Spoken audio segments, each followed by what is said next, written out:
একমাত্র ছেলের দুটো কিডনি সম্পূর্ণ নষ্ট হয়ে গিয়েছে। বেঁচে থাকার জন্য কিডনি প্রতিস্থাপন করা প্রয়োজন।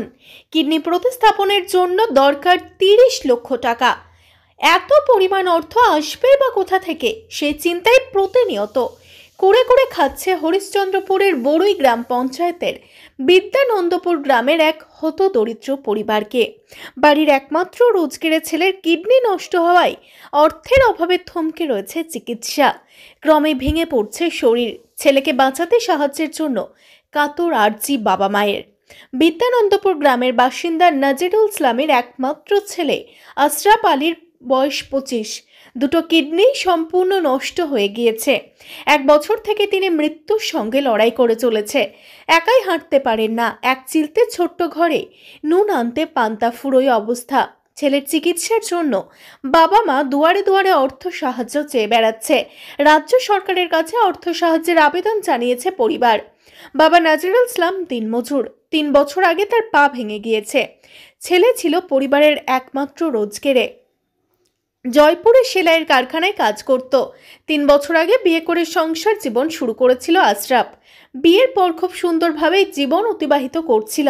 হঠাৎই একদিন চোখের সমস্যা হয়। এরপর প্রচণ্ড শরীর খারাপের পর জানা যায় আশরাফের 2টি কিডনি প্রায় নষ্টের মুখে। বাবা নাজিরুল বলেন, আমার ছেলের 2টো কিডনি নষ্ট হয়ে গিয়েছে। ছেলের চিকিৎসার জন্য শেষ সম্বল 5 কাঠা জমি বিক্রি করে দিয়েছি।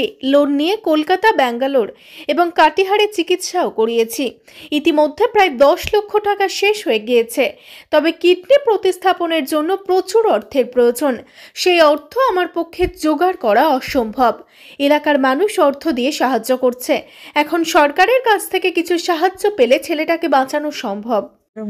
বলছি আমার জন্য সরকার আমাদের জন্য আবেদন করো যে আমাদের সহযোগিতা করতে পারে, আমার ছেলেকে যেন বাঁচাতে পারে।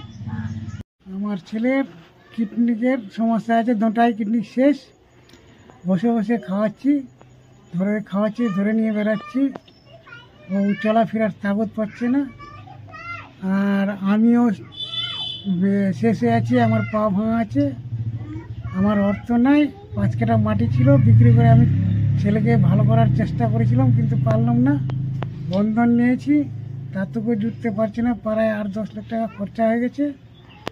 আমার আর সম্বল নাই। আমার বাড়িতে 5টি লোকেরও অসুস্থ।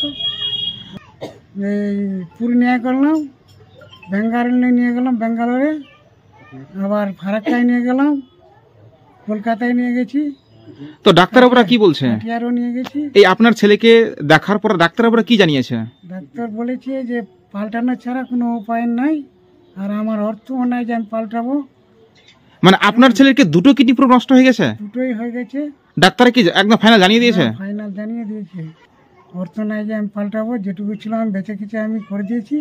অর্থাৎ আমি লোন নিয়েছি, লোনের টাকা। রাজ্য সরকার সবাই যাতে দয়া করে মোর ছেলের পর দয়া করে মোর ছোঁয়াক বাঁচায়, এখানে আমি দেশের লোকের কাছে অনুরোধ জানাচ্ছি। কতদিন ধরে আপনার ছেলে এই সমস্যায় ভুগছে? 1 বছর হয়ে গেল। বাবা কাহারও মিলছে না, আর বউরও মিলছে না, কি বন্ধরও মিলছে না, কারও মিলছে না। আমি বন্ধন উঠাই, লোন নিয়ে তারপরে আমি ছেলের পাতা খরচা হবে। এখন আর আমি কিচ্ছু করতে পারছি না। ডাক্তারবাবুরা কি জানাচ্ছিল? ডাক্তাররা কি জানাচ্ছে, 2টা কিডনি ফেলে গেছে, না হলে একটা পাল্টাতে হবে। ব্যাঙ্গালোর থেকে ঘুরে এনেছি, বলছে যে একটা পাল্টাতে গেলেও 30 লাখ টাকা লাগবে। তো আমাদেরকে 30 লাখ টাকা দেওয়ার সম্ভব আছে যে আমি দিব? আমি ছেলেকে এখন, আমার ছেলের শেষ অবস্থা, আমি এখন বাড়িতে এনে রেখেছি। আমি এখন সবার কাছে দোয়া চাচ্ছি, আর দয়া করে চাচ্ছি না আমার ছেলেকে বাঁচাও। রাজ্য সরকার হোক বা মন্ত্রী হোক, যে কেউ হোক, আল্লাহ আমার ছেলেকে সাহায্য করে আমার ছেলের জীবন দান যাতে করে। এখানে আমার বিরাট অনুরোধ দেশের লোকের।